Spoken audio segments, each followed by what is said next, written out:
Afternoon. Welcome to Coffee with Cannon, backyard beverage, bitchin' with Bill, whatever you want to call it. Beautiful day, a nice breeze going through. My landscapers came through and cut my grass, so it smells nice and looks nice. So decided I would follow Duty Ron. I know Duty Ron just did a show, Forensic Friday, with Ed Wallace from, I think it was in Kazakhstan or something. My God, that young man gets around, that first grade detective, the wealth of knowledge on crime scenes. And it's a lot of information they gave out on that show. I didn't watch the whole show. Becky Barnes, hello. Tina Wright, good to see you guys. We're going to talk a little bit about the Rachel Morin case, and it sort of fits in with a lot of the things that we've been talking about. Jeffrey Crowley, how are you? Meredith Dumble, hello from Texas. Kathleen Schultz, hello. YLZ Pony, she's got the blue heart for the Supreme Commander. Thank you so much. Not everyone knows that name, Supreme Commander. Only the privileged few. But thank you for keeping it alive in the chat. So I'm going to get into it in a few minutes. I just want to give some folks some time to show up. Thomas Jordan, good to see you, buddy. Barbara Gowalski, hi, Sergeant Bill, from the Buckeye State. Ohio State Buckeyes, that's for sure. Woody Hayes, back in my day.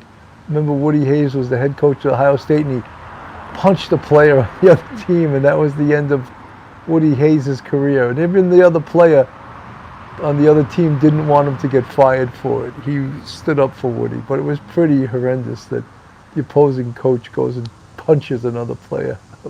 But it was back in the day. I can't remember how many years ago that was.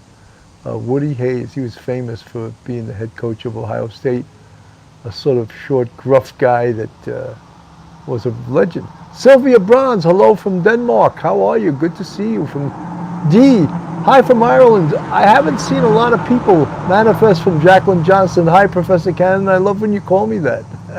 E-baby. I haven't seen a lot of people recently from Ireland, so it's good to see some folks coming back from the Irish, the Emerald Isle, as they call it.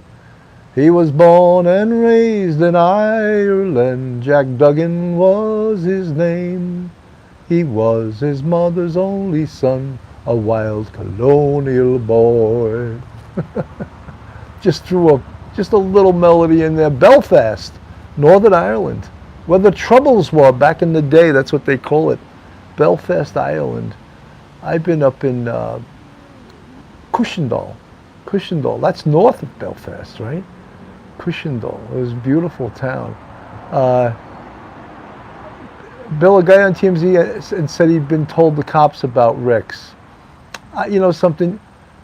A lot of these TV stations now, there's no secret that in the Gilgo case, the Rex Schumann case, there's no secret that the Suffolk County Police were compromised years ago. All right, Chief Burke, the District Attorney Thomas Spoder is still in prison, so there's no doubt that the attention on the Gilgo case was not put forth as it should have been.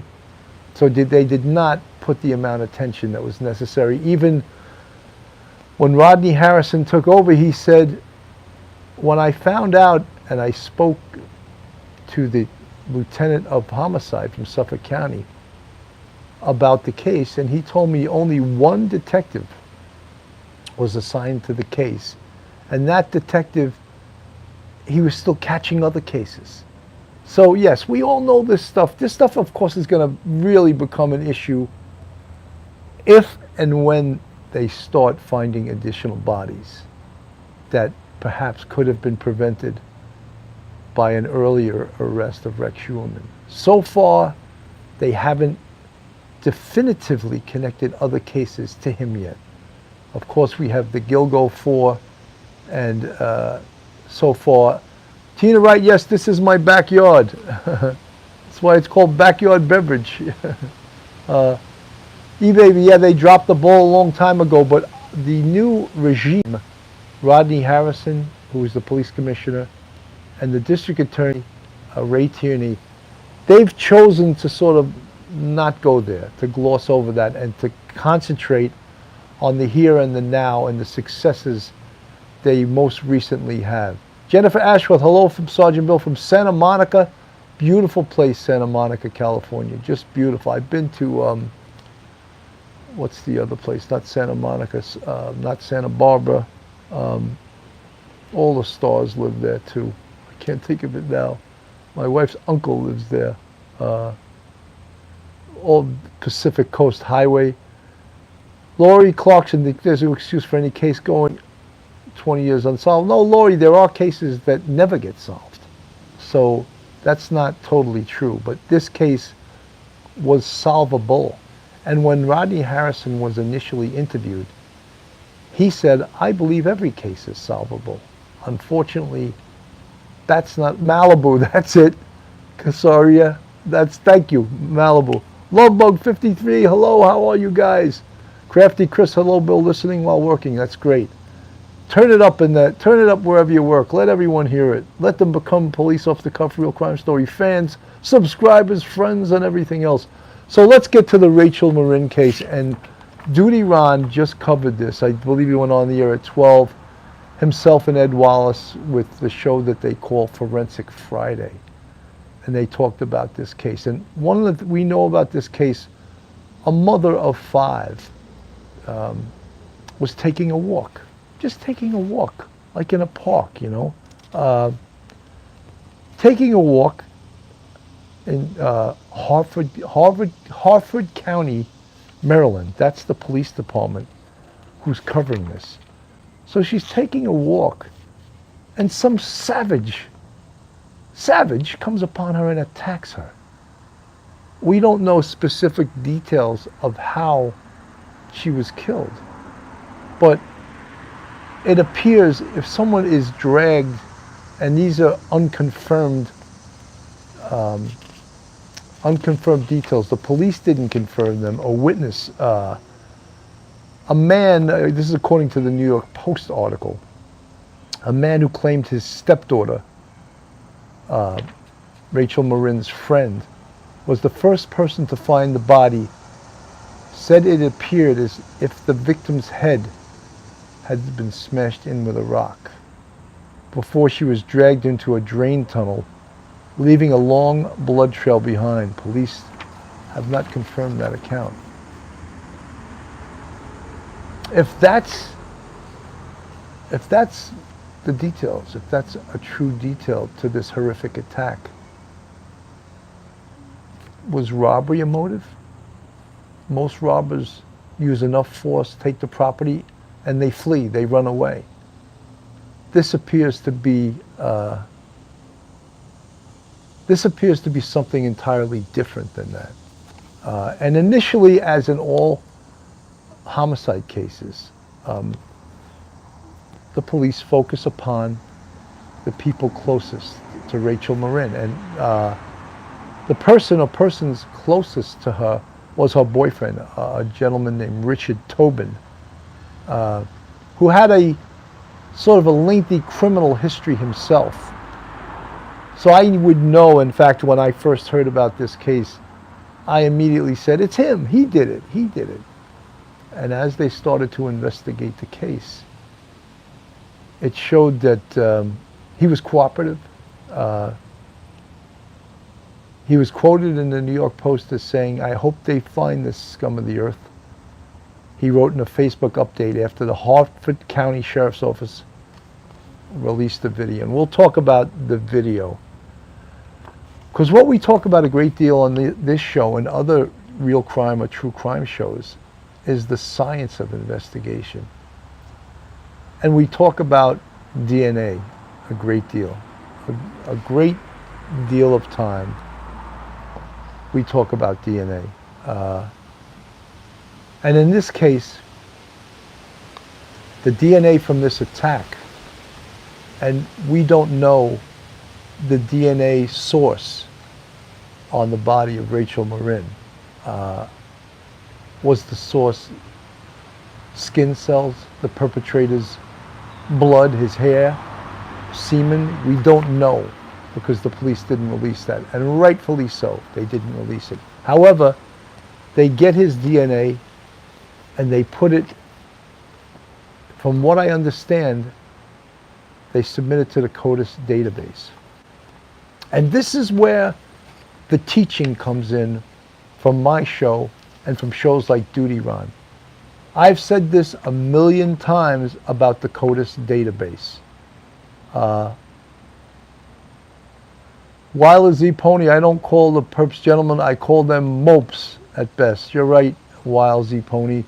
A mope, a perp, a mutt, a savage. I sort of like the word savage because that's what they are. Savages. Anyone that would do this is not a human being, is a savage. And if any politically correct people have a problem with that, then this show's not for them, because I will continue to use the word savage when appropriate. So let's get back to the DNA. We don't know what the source, we know it's the perpetrator's DNA was recovered from Rachel Morin's body. Now, as you recall, in numerous shows I have preached, I have taught, I have tried to get everyone to understand, in the CODIS database, there are 2 categories of DNA. And I would love to ask questions of the class and say, class, what are the 2 categories of DNA in the CODIS database? But I don't know if I have any A students in the chat today. I'm sure I do, but maybe you guys don't know the 2 categories. So the 2 categories of DNA in the CODIS database are offender, that's perpetrators arrested for certain felonies, certain misdemeanors, and convicted, and then their DNA goes into the CODIS database. The other type of DNA is what class? This is the tough one. This is a tough one. The other category is forensic. So what do we know about forensic DNA? Forensic DNA that goes into CODIS is DNA from a crime scene whereby the perpetrator has yet to be identified. So they know the race, they know certain characteristics, but they don't have a name. They don't have this DNA identified. Does that mean that this perpetrator perhaps has never been convicted of a crime? It would be hard to believe that someone would start out with the savagery in these 2 crimes that they know are related, because the DNA found on Rachel Morin was compared to DNA in a home invasion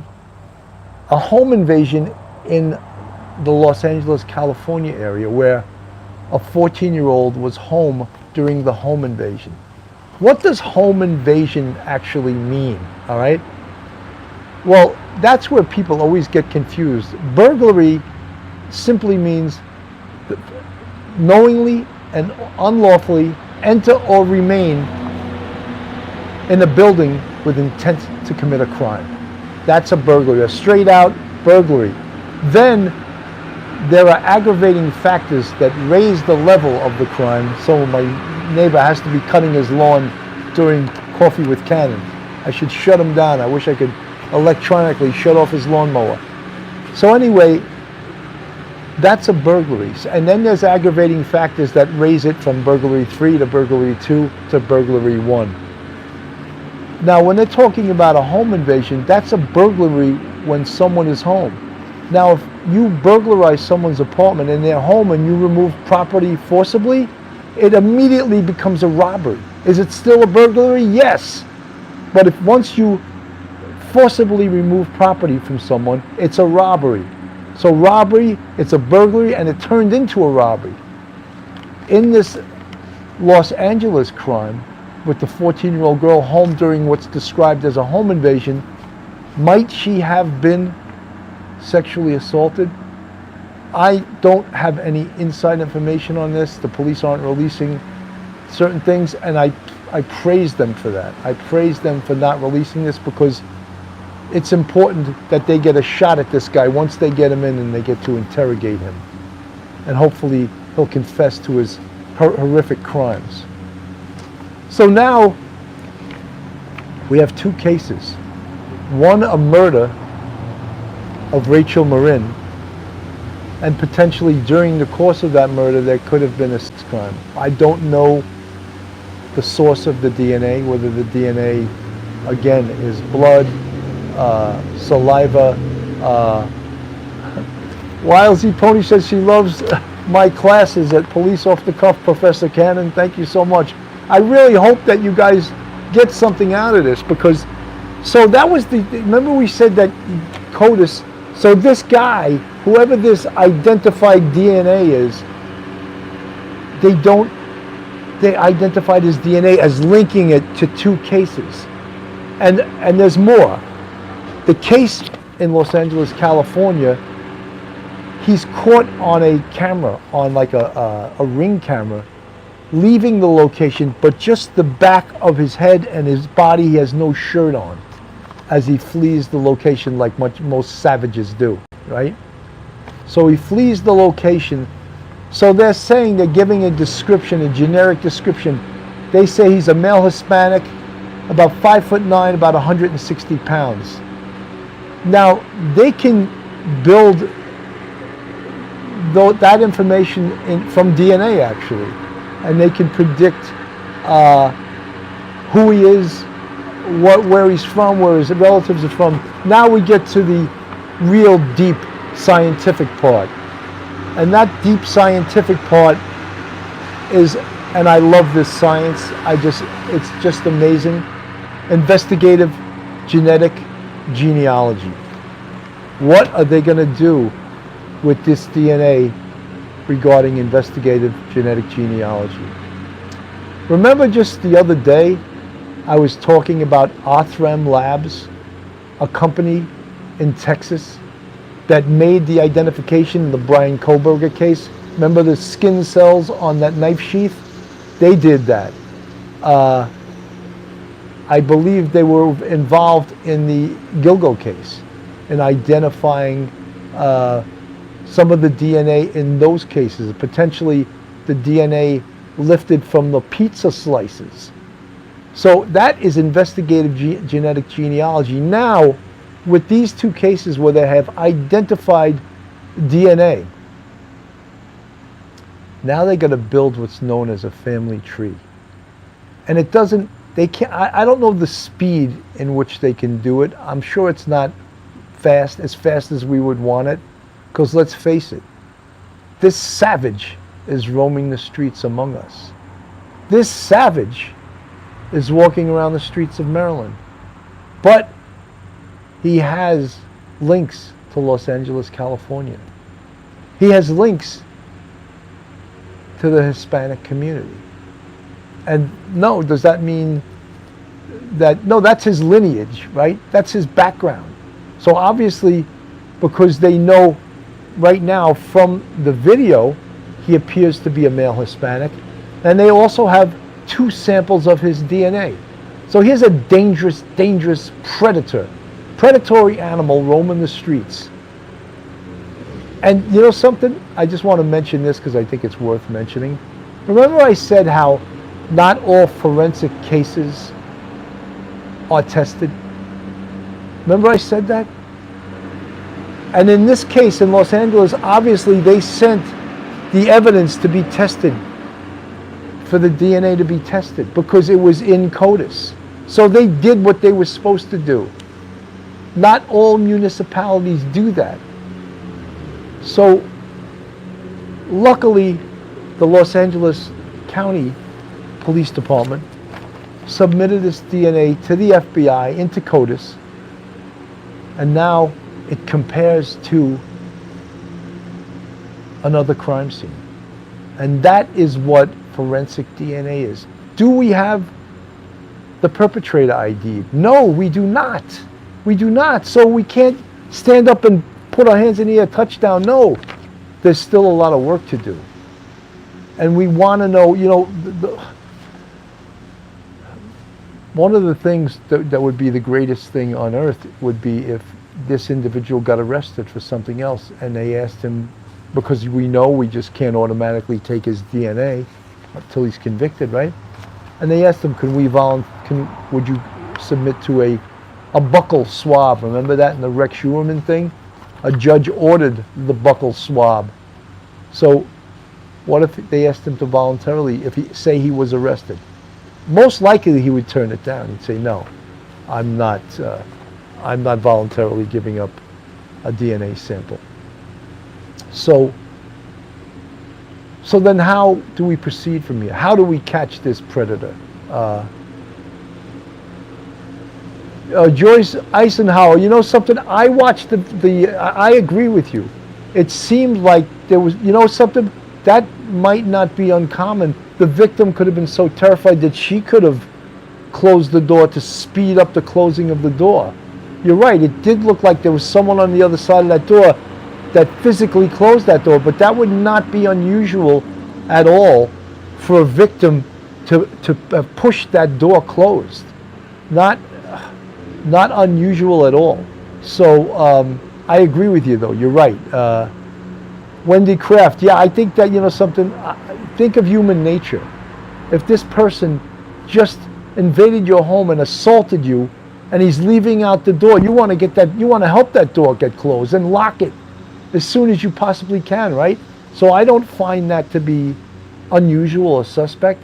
I find that to be human nature. The person's going to slam that door shut, you know? These crimes are so horrific, you know? And I think of, my 27-year police career, and I think of my almost, I guess, just about 4 years doing these podcasts. And there's cases, even in these podcasts, that stay with me, that bother me a lot, you know? One that always will stick with me is Eliza Fletcher. Do you guys remember that case? Young mother in Memphis, Tennessee, jogging at 4:30 in the morning, and some predatory savage grabs her off the street, and it was probably going to be an attempted rape, but she fought so hard that he shoots her in the back of the head. Within 18 hours, they had that predatory savage identified. He was identified through DNA. The science of DNA. And guess what? His name was Cleotha Abston. And somewhere during the case, he changed his name to Henderson or something. Cleotha. And he had done 20 years in prison for gunpoint kidnapping of an attorney. And he's out on, if it was even parole, he was out. He served his term. He served 20 years. I believe he was supposed to do. Michael, good afternoon. Good to see you. 200 people in the chat. 88 with the thumbs up, guys. Let's get more thumbs up. It's got to equal out, you know. I'll do my little dance. It's got to equal out. Backyard Beverage, Bitching with Bill, Coffee with Cannon. If you're not subscribed to Police Off the Cuff Real Crime Stories, our podcast, go on our YouTube, hit that subscribe button, give us a thumbs up, and ring that bell. All right? Because you can learn a lot listening to this podcast. And tonight, I'm going to go on at 9 p.m. with the great Professor Michael Geary. Manifest It with Jacqueline Johnson. You have a dance. Yeah, that's the Police Off the Cuff dance. I never even thought of that. All of a sudden, I'm inventing dances in my backyard, the Police Off the Cuff dance. So where were we when we start talking about other things? Milwaukee Civilian, always good to see you, buddy. Great to be here. It really looks beautiful behind me, doesn't it? Yesterday I had such a problem with shooting. The orientation of my phone got knocked off, and I was like, oh my God, what am I going to do, you know?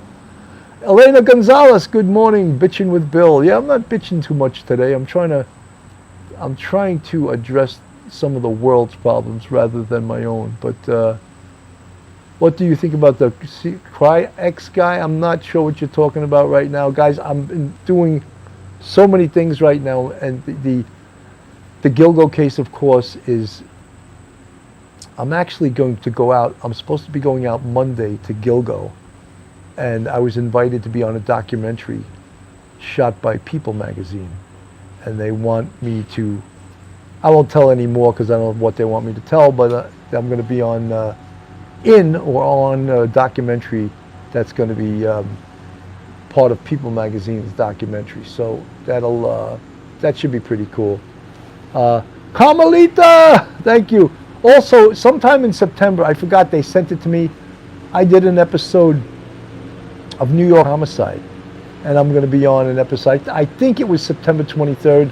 I'll get back to you when I know more about it, but I did an episode of New York Homicide when I was in Florida last year, and it's supposed to come out in September. So I don't want to do too many police off-the-cuff commercials here, but that's the deal. That's the deal. So I told the producers of the People documentary, I said, listen, told them, make sure you bring tons of that tons of that bug spray, because these mosquitoes, you know, even I was watching the 911 calls made by Shannon Gilbert. They had some video about it. And in that area of Oak Beach, they actually dug a long trench to keep the mosquitoes in check. It obviously does not work. Thank you, Carmelita. Not quite a movie star, but one day maybe. I never say never, you know. I did my 6 episodes of The Perfect Murder. I've been on a few TV shows, but you know, yeah, I'm definitely not a movie star. And right now, it's not a good time to be a movie star. There's a writer's strike, and there's a Screen Actors Guild strike. So I'm better off being a podcaster, you know.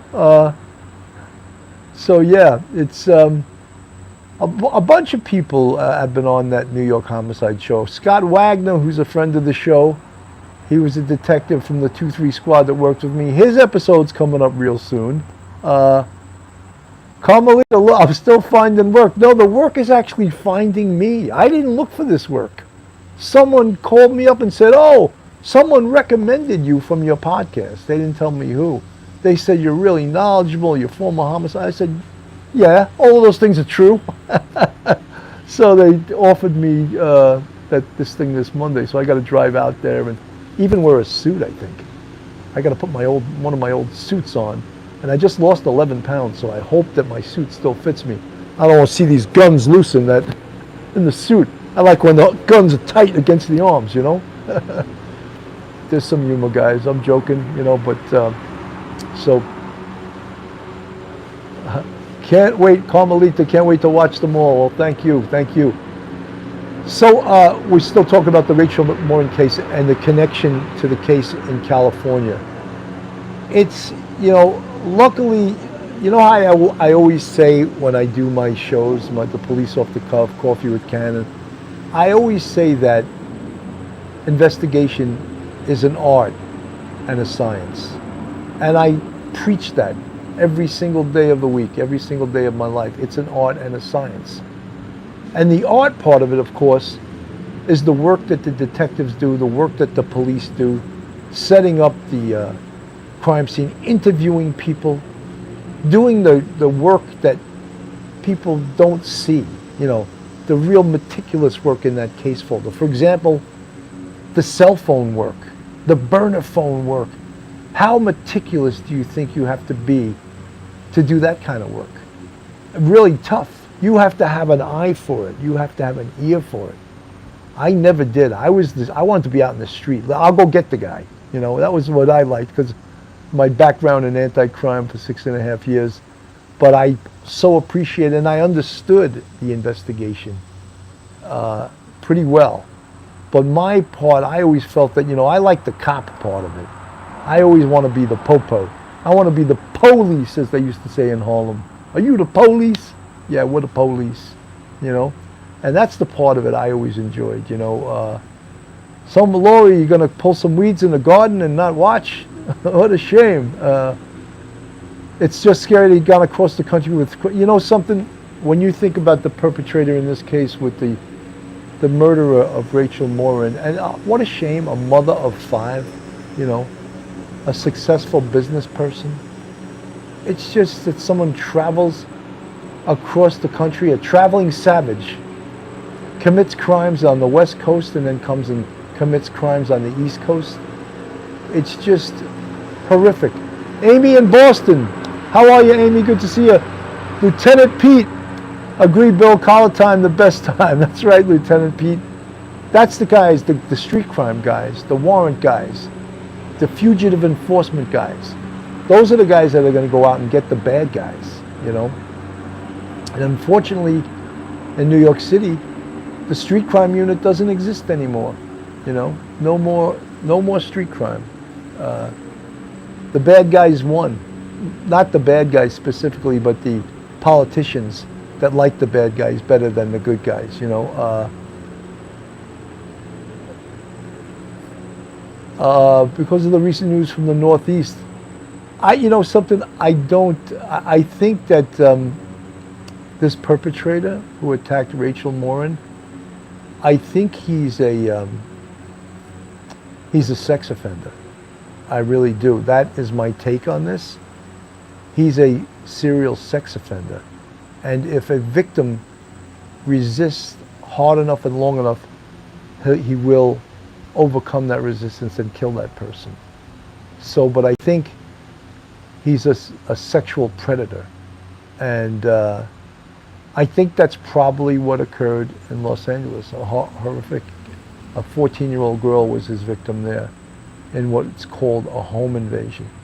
You know, folks, it's like we try to tell you guys and give our knowledge as police. And I tell my wife this all the time.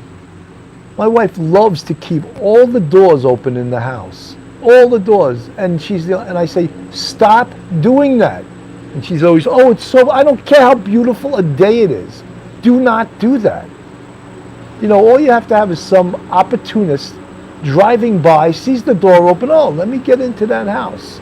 And then you have a full-fledged invasion, you know? Same thing, she does something else that really annoys me, just from a safety perspective. When she comes home, she stays in her car for about 15 minutes and answering and sending text messages. And I said, if she's doing it in our driveway, she's probably doing it in the city when she picks up a car. I said, stop doing that. That gives a savage the opportunity, you know, to see what you're doing and to set up his plan of attack, you know? Just little things like that.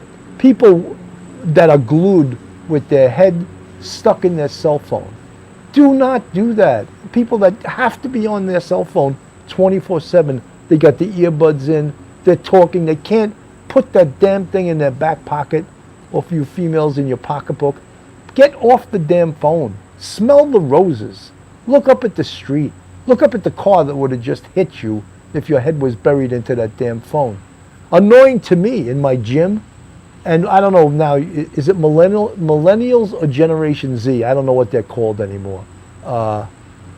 It's YLZ Pony. I don't, she calls them perps, she calls them mopes. Well, Barbara Butcher loves the term mope. And mope was a term in the New York City Police Department that was used all the time when I first came on the job in 1985. Now, oh my God, you called that criminal a derogatory term. How horrific. They won't even call criminals perps. They won't call them perps anymore in New York City. That's how political correct the damn left has gotten. Oh, don't call them perps. Call them, what is it, the stupid term they call? Call them an alleged offender. No, it's the perp. It'll always be the perp to me, you know. Nicola Diaz, you got back to Los Angeles, nowhere to stay, slept in the park. Mountain Cat, good to see you. Look, we don't know yet, although we know a lot about this perpetrator. We know he's a male Hispanic. We know he's approximately 5'9", approximately 160 pounds. We know he's a savage. He's got to have been arrested before. But guess what? Maybe not convicted. Or else why, folks? Because if he was convicted, his DNA would be in CODIS. So some of you guys that tuned in later, how did they match his DNA from the East, from Maryland, right? How did they match it to the CODIS database?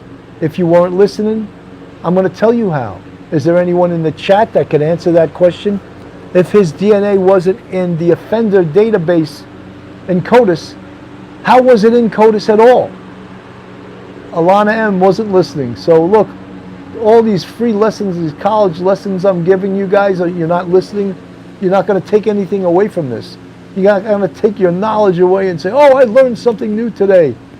Suspect data was unsolved crimes. Almost, but it's called something else. What's it called? There's two categories of DNA in CODIS. The one I'm going to give you, the other one you're going to tell me. One is for someone previously convicted of a crime, right? What's the other one? Forensics. Manifested with Jacqueline Johnston. She's been paying attention. She's been taking notes. The forensic DNA. The forensic DNA is DNA that's taken from crime scenes, unidentified perp, and submitted into CODIS. Isn't it amazing how now we have an unidentified perp in Maryland and an unidentified perp in Los Angeles? Boom, it's the same guy.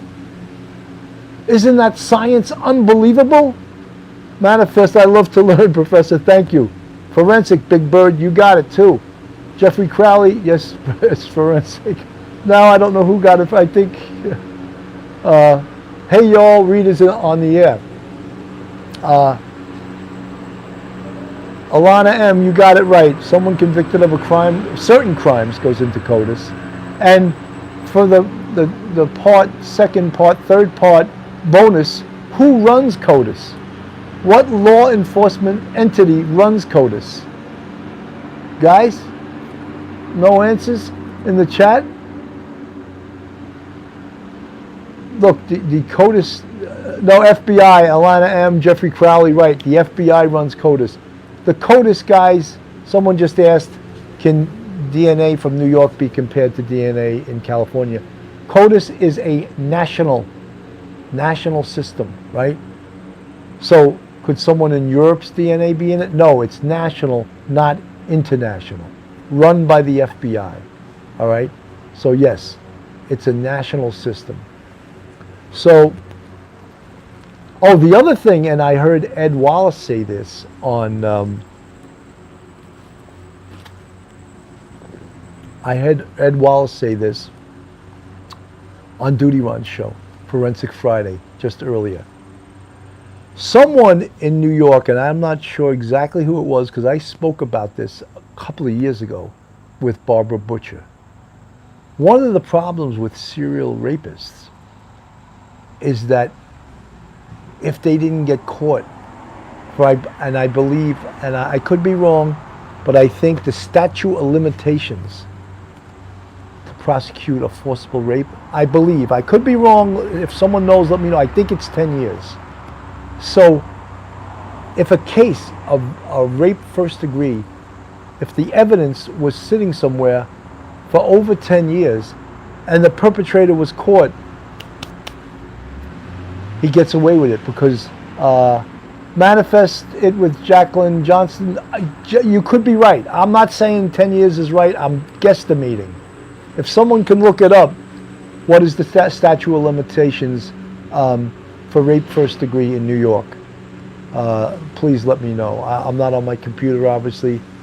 I'm out here with coffee with Cannon in the wilderness. There is a specific amount of time. There's a statute of limitations. So in California, Jeffrey Crowley says it's 7 years. But guess what? Some really smart person, Texas is 7 years, manifested with Jacqueline Johnston. In New York, some really smart person said, I have a solution to this. What's the solution? Indict the DNA. Get a grand jury and indict the DNA as an unidentified DNA. Give it a number, give it a case number, give that DNA, and it works beautifully. Now it's open. The case is open till they identify the perpetrator, and the speedy trial clock does not start until that DNA is identified. The DNA is identified. So, brilliant? Yes, brilliant. Whoever came up with that idea. So now, there was two really excellent detectives in Manhattan Special Victims when I worked there. Eddie Taki and Alan Sandomir. And they were the DNA team. And you got to remember, DNA, I guess the first real connection in New York where they connected cases through DNA was in 1997. 1997 in East Harlem, a serial killer, Mountain Cat, yes, they can indict the DNA, right? After all, we talk DNA all the time, guys, and it stands for deoxyribonucleic acid. A lot of, that's why they say DNA, because most people can't even say that. Deoxyribonucleic acid. But let's make it even more simple than that. What is it? What is DNA? And the definition is so simple. It's a person's genetic code. So it's their genetic code. So it's so amazing that it so identifies the person. Tiff Knox, oh Bill, you're making me hot with those big words. That's pretty funny, but thank you. I don't know that many big words. Surreptitiously, I know words like that. I know deoxyribonucleic acid, you know, and even they talk about SNPs in the investigative genetic genealogy, single nucleotide polymorphism. Wow. Now you're getting me off. Now you're getting me off the sapiosexual. Now you're getting me off the topic at hand. So Eddie Taki and Alan Sandomir, they used to go to prisons they used to call them cold hits. These were rape cases where they found out that who the perpetrator was, and he was in prison, and they made that hit. So Alan Sandomir and Eddie Taki would go to state prisons to interview the perpetrator. And you got to understand, it's very skillful, the skills you need to interview a perpetrator, to lock him in. You have to be part trickster, you have to be smart, you have to understand human nature. And they would go in there and ask the guy, and I'm going to oversimplify it, totally oversimplify it. Have you ever been in 3333 Broadway, off 135th Street in Broadway? No, I've never been in that building. Okay, you've never been in that. Have you ever been in apartment 3B in that building? I just told you I've never been in that building. Okay. Where were you on this date? Do you remember where you were, or do you have no independent recollection where you were? Okay. Do you recognize this woman? And they would show a picture of the woman who was raped. And, you know, of course these are skilled criminals, and they would keep a poker face. I'd never seen her before in my life. Okay, so you've never ever seen her in your life. No, you don't know her, no interaction. You've never been in 3333 Broadway. You've never been in apartment 2 boy, and you've never seen this lady in your life. Okay, all right, would you just sign this statement that you've never been in that building, you've never been in apartment 2B, and you've never seen this woman before in your life? A guy would sign it. Okay, your DNA was inside her, semen DNA. How do you explain that now? Now the guy would fold like a cheap suit, like a tent, and they had him nailed because they slammed the door on, guess what, guys? Come on, where's my class? Where's my smart A students? They slammed the door on consensual sex, which would undoubtedly be this guy's defense, right? Would be his defense. So they slammed the door on consensual. Now, dude, you've never been, so what else? Now you want to tell us about what happened? No, I want an attorney. Okay, very good. See you. You're nailed. You're getting charged with rape first degree, burglary first degree, and you'll probably be getting pulled out of this prison in about a month or so. That was their job. They used to go to all the state prisons across New York State and visit some of the rapes, you know, if they were indicted, no consent, interesting, they'd say he must have been drunk. No, he said they already slammed the door. He was never in that building. He was never in apartment 2B. He never met this woman before. That's enough. He could say whatever he wants after that, but he just signed off on the fact that He didn't do it. He doesn't know this woman. It's hard to have sex with someone that you've never seen before and never have no knowledge of, right? So they slam the door on that. And I'm sure they do it a lot more eloquently than what I'm talking about right now. So you get a little understanding of investigation. Lying catches these people. Look, some people are outstanding liars. They lie for a living, you know. 217 in the chat, 146 with the thumbs up. Police off the cuff, coffee with Cannon. Again tonight, guys, I'm going to be on at 9 p.m. with Professor Mike Geary. Phil is on vacation. He's on vacation again. And Lila Ford, hello from Panama. How are you? Is it Lila or Lila Ford? F-O-O-R-D. Lila, I guess it would be, right? Yes. It's just to lock the doors, that's for sure.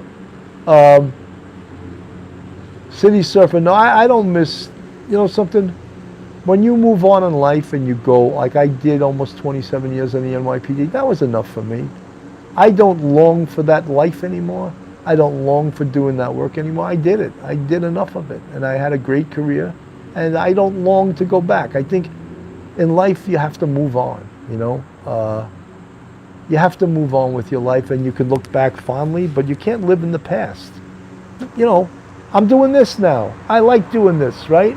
And sometimes I get annoyed even when old friends and stuff and they start living too much in the past. I don't like that, you know. I'm like, you know, something, well, especially when you get people that like, they want to talk about high school, and you're like, oh my God.